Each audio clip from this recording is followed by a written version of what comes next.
guys, so we're just doing mostly plant maintenance, but I wanted to give you some information on one of my favorite plants. And we talked about it a little bit in my long video. But this one, I just wanted to give you a few hints and tips about. So this is a little honey hydrangea. See, look at that. Isn't that pretty? Look at those panicles. So this tree, as you can see, gets 6 feet tall at its tip, and I don't think it's going to get much bigger than that. It's blooming on old wood. Oh, there's Coda again. Okay, nice. And so this, it does get little spots on the leaves, but I believe that's because of the amount of shade it's getting. It mostly gets, well, it gets about half sun, half shade, and then as you can see, we get a little bit of dappled sun. This one, with this type of hydrangea, you just clip off the old dead buds, okay, and get rid of the old panicles, you know, so you're deadheading just like you would a rose. It's not like the old mop head, and we'll go to the mop head and show that one. Really, Coda? There we go again. So this one again, you only need to clip to, if I were to clip this one, you can either clip here, okay, but I would definitely go down some more and clip down up in there just to, you know, shape it up a little bit. And just a heads up with it being more of a sun plant, and when I was talking to you about the spots, I noticed that the more sun it gets, the more chartreuse or the green, that bright green color that we like. And then it also gets, with the sun, it's cooler on that side than it is on this side. More blooms on that side than this side, because that's where we get most of the sun. So when the sun comes, you get this spot right here, and it comes through there and it hits over there. So, but anyway, this is one that's about 3 years old. I'm not sure if Little Honey is available everywhere. I know that Plant Delights, which is based in Cary, North Carolina. If you go to their website, plantdelights.com, they have a lot of varieties of specialty hostas and hydrangeas that they've cultivated themselves or hybridized. And so, yeah, as far as the spots, they disappear with the more sun that this thing has. And so this is just one of my favorites. Okay, so now we just got finished with the hydrangea in the back. So now we're up front with a good old-fashioned mop head. So I actually think this one is an endless summer. I believe so, because this is on new wood. And so most of the old-fashioned mop heads, as you know, grow on old wood. So these are some of the newer varieties. This is a red stem, and you can probably see some of the red towards the end right here. As you get closer into the plant, though, it goes to a regular brown stem. But as you can see, these are nice fresh wood right here, new wood. Okay, new wood blooms, right? So those tend to, whenever you're buying hydrangeas, you need to make sure that which one, the hybrids are the ones that are actually, you have to grow on new wood. So a lot of people, I think they hybridize them that way so that people can just chop down the plant, and that way they can have blooms every year. You know, it just makes things easier, I guess, for new growers or gardeners, I guess you can say. Instead of trying to think, okay, is this an old, you know, microphylla, and I have to make sure I only, you know, cut the old wood and have new wood coming up, or just vice versa. So, but with these, as you can see, all of them are on new. Okay. Then lace cap. This is a lace cap, but it's not a macrophylla, like it's that red tip. So this one is on new. You know, so you just clip off the dead ones and go from there, or you can just cut down the whole shrub. I love that plant. It's so pretty. It's finished blooming now. All of these are finished. And then you have, of course, this is probably my favorite out of all of them, even more than Little Honey. This is an oak leaf. This is that peewee I was talking about in the long video as well. And it has big white flowers, and then it goes down to this nice chartreuse bright green color, and I love that. And a thing about hydrangeas, I've noticed with the ones that I've at least tried to propagate, is that if you You guys probably can't see. I got my soaker holder. I just laid this down. So if you have branches and they hit on the ground and you're trying to get more hydrangeas, you can simply lay a branch on the ground, cover it with soil, a lot of soil, put a brick on top of it so that it doesn't move, and by the next season you'll have roots on there. And so if you cut beyond about 2 inches beyond that root, then you'll have a whole other plant. So if I've done this before, and a lot of times people don't know how to cut or root it again, and they don't know how to take care of it.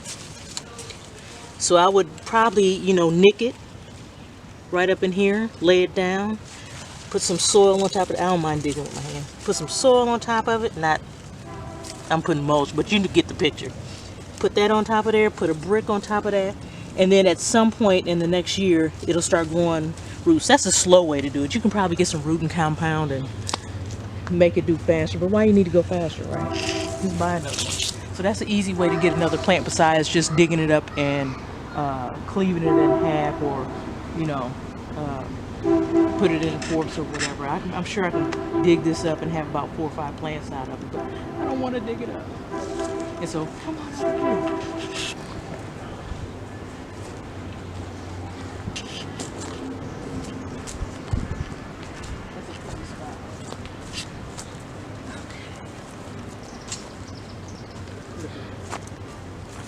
Growing on new wood.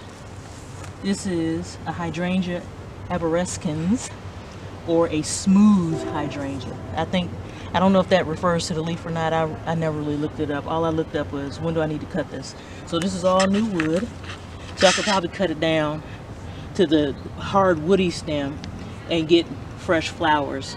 And that's probably what I'll do. But look at this. Ain't that sweet?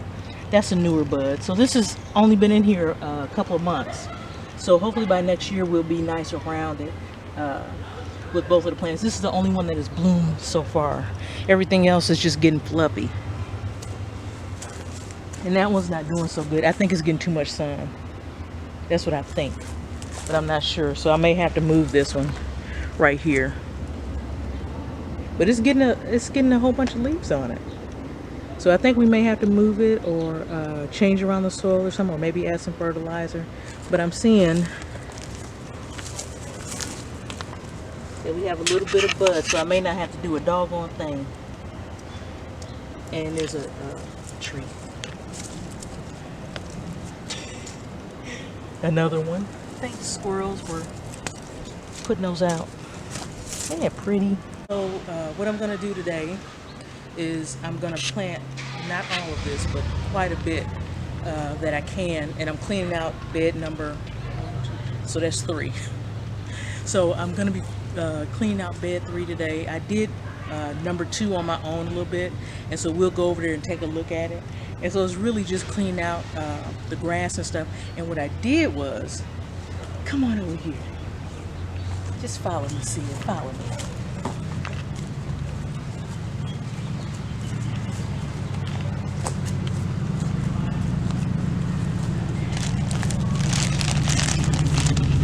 Yes, okay. So as you can see, I have these beautiful bags that I bought from a big box store. You can read it yourself. It's Walmart, whatever. And so I've been using these bags. I know they're for, like, if you want to, they're lawn and leaf bags. So if you want to, pick up garden trash and put it out so it's, you can compost it or whatever. I am not getting rid of these bags. These bags are great. You know what I've been doing?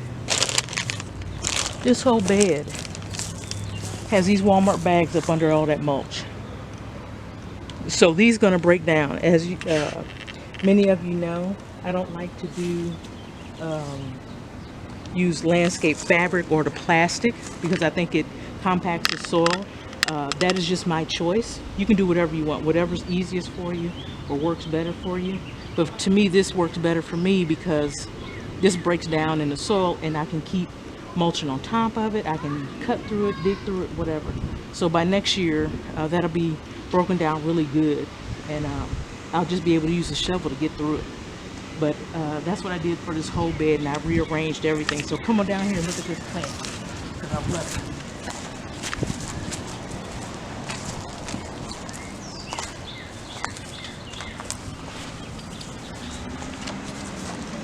See, I'm nice today. I didn't get no mud on this. This is a Miss Molly butterfly bush. And so I just put her in the ground yesterday, and she's actually doing pretty good. And what I've noticed when I'm digging in my yard, my kids' marbles, I keep digging them up. They're just everywhere, all through the yard. So there's about 3 over here. Thanks, Sid. Okay, so as I said, this is a perfect plant label. Proven winners and Monrovia have the best. They just have these huge labels that tell you everything about the plant. And so I don't have deer, but I do have rabbits. And then as far as pests, like I said, I usually don't have pests, but I'm noticing, what are those green small bugs that come out every year? Aphids? Huh? Aphids? No, the big ones, the big green jewel colored ones. June bugs? Yeah. Yes. So them little June bugs, the ones that's this small, I think so, and my they get God. bigger. I don't know what they are, but You said jewel colored. That's the only ones I could think of. they're horrible. So anyway, those are the only things I can think of that come into my yard, but they're not a persistent pest. And as far as aphids, no, I don't have that problem. I haven't noticed that yet. But like I said, the garden is mostly organic, and so things that eat those bugs tend to eat them, and so that my plants don't get destroyed. So maybe they like my yard. I don't know. Okay, but I love this, and I thought it'd be nice corner interest right here. It's gonna be nice and full. This one gets 4 to 5 feet tall. So it'll fill this area in nice and good. And I'm not sure what I want to do right here. So if this is going to get that big, I can still put in some smaller plants until that, because it's going to take another 2 years before it gets to its full size, I think, just from my experience with butterfly bush, which I love so much. So I'm thinking, I don't know if I want to put a whole bunch more irises and things here, or until that gets big, or if I want to put something else big next to it. So, for right now, I can put a whole bunch of annuals and it looks just as pretty. Here they come again. They just keep on coming outside. They so nosy. Okay. But I'm going to put this back on the post until I get a stick. Hopefully nobody moves it like him. So, now, before, I had a rose sitting over there, and I've moved the rose because now I realize that roses are going to do better in that area. So remember, this is a garden in progress. Cindy's going to pick it up. What are you guys doing? Hey, puppy, puppy, puppy.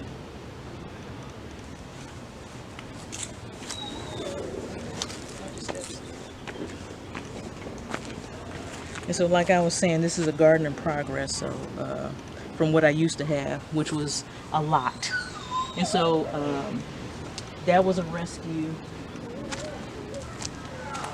And so I'm finding that the roses do better either right here, which is where I had roses before, and where I put that other rose. So I'm gonna get nothing but roses over there.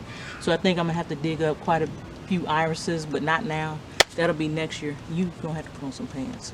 So just to let you know, I did not plant this rose right here, that little one, or this one, because this is where I had a climbing rose before. So these are volunteers of what I had that was sitting here before. Before I had like an arbor, and it was going out to the driveway, and yeah, like I said, this whole thing was a bed. So What are volunteers?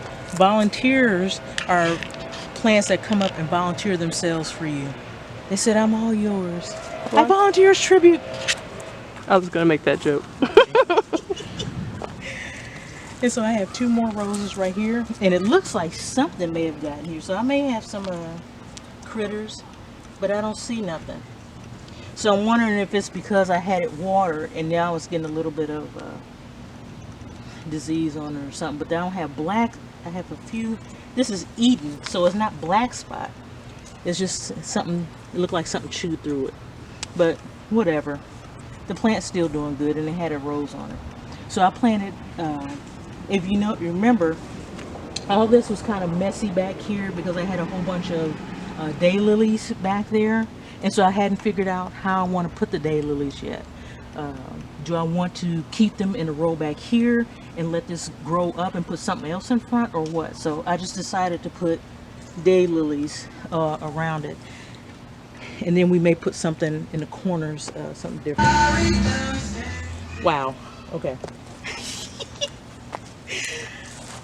And then here, wow, Coda. Okay. And here we have a summer wine black 9 bark. Look at the color on that. You can get a good picture of that. Isn't that pretty? And so here's an even better picture. This is a nice native of this area. And I love that dark color. I think that's going to contrast real pretty against that fence. So this one gets a little bit larger than the butterfly bush. This is about 6 or 7 feet. Don't tell my husband. Okay. Because he didn't want nothing over here that big. But that's too bad. This is going to be a pretty plant. Okay.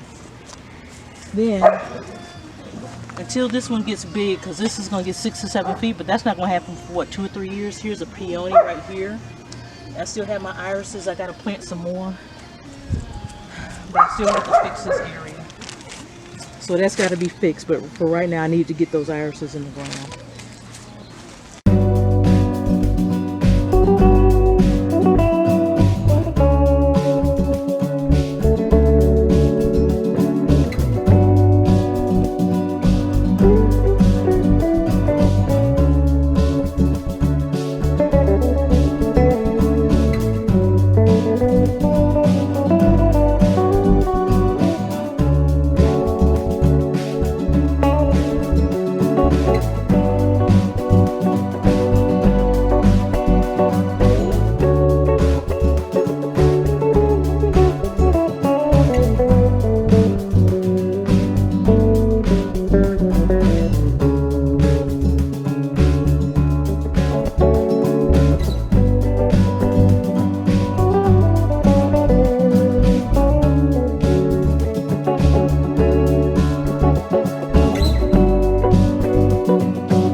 As you see, we cleaned up just like I started with the end of that bed with the new butterfly bush.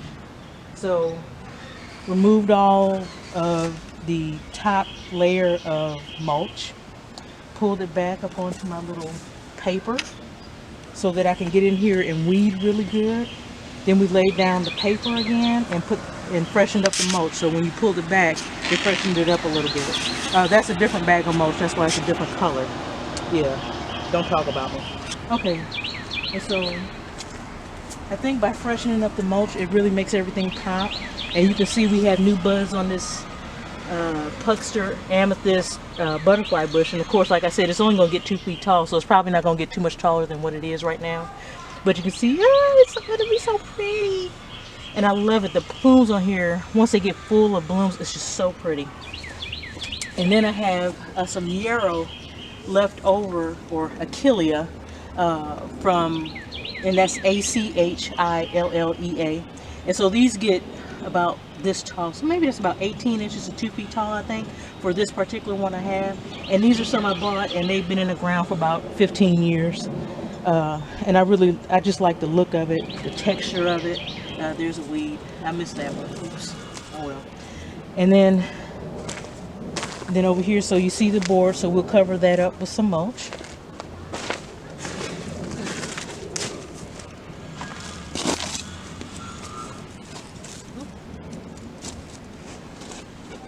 And with it being up against the fence like this, it's going to be really hard to keep, weeds and grass and stuff out of there. But for the most part in the bed, it'll be covered up.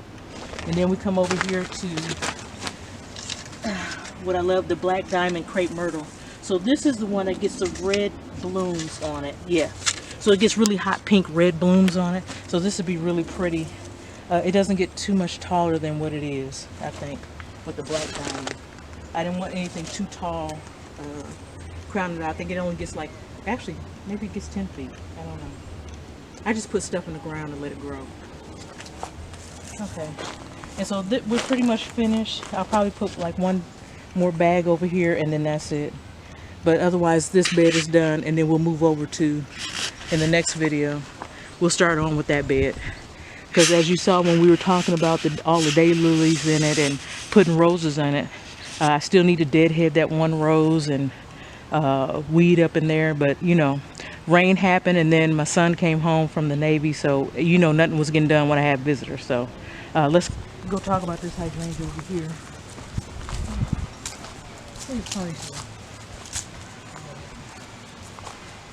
Oh, my tag is on. Lord knows what it is. Okay. Okay. So I think, if I'm not mistaken, this is the Pinky Winky I ordered. But you know, we're gonna find out. I love this plant. Some parts of me think I should dig it up and turn it around, but I think it's gonna be fine because as it's coming up, it's starting to spread out on this side too. It's been so hot, so the leaves are getting yellow. So I've actually been getting out here and watering, hand watering. And you know I hate to hand water if I don't have to, but sometimes you just got to get out here. And if it's only a couple months out of the year I got to do that, then that's fine. But it's already got these pretty plumes on it, and I just love it. I think it's a Pinky Winky, or it could be Strawberry Hills. Either way, it's supposed to get like a white flowers on it that turn to pink. So that'll be really pretty. This is his first year with most of these plants. Like I said, this is the first year since we did the scorched earth policy. So all of these plants in here are new, except for, as far as, okay, they're new plantings, but half of these are my plants. So when they dug them up and applied the scorched earth policy, they didn't do a good job. So some of these plants came back. These over here on this side are all new except for the Rudbeckia, which are the yellow flowers. So from what I understand, they're not a part of the so-called coneflower family. I'm gonna have to look more deeply into that from what the experts say. You know how that goes, but to me they look like they should be. But I love them. They're Rudbeckia or Black-Eyed Susan, and those things you can just put them in the ground and they just go. They're just wonderful plants, and they give you such interest. All starting in like now June. So this is the first bloom of these. So these are blooming until the end of the season, for me at least. You know, and you can keep deadheading and you'll keep getting blooms on them. They just keep going. I love them. I love them so much. And behind it is a peony. That was a Festiva peony, but it's finished blooming, of course, because they bloom in early mid-spring. But I always like to keep the foliage there. I don't cut it down to the ground until the leaves get yellow, so it can keep feeding those roots. And so that's it for this video. And so Sydney's getting bit by all the bugs, and so I'll be doing clean up that whole bed over there while Robin looks at me. Look at him. He's like, "Where's the water at, heifer?" And they got some bird feed over there, so we're about to clean this whole bed up. Thanks for joining me today.